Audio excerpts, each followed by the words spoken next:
उल्हास नवभारत साक्षरता कार्यक्रम हा भारत सरकारने राष्ट्रीय शिक्षण धोरण 2020 आणि 21-22च्या अर्थसंकल्पनीय धोरणेनुसार सुरू केलेला एक केंद्र पुरस्कृत कार्यक्रम आहे.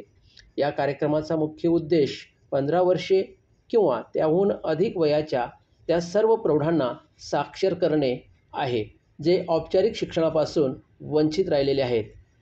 मित्रहो, निरक्षर लोकांना वाचायला, लिहायला आणि गणितीय क्रिया करण्यास शिकवणे, मूलभूत साक्षरता आणि संख्याज्ञान त्यांना देणे हाच मुख्य उद्देश आहे.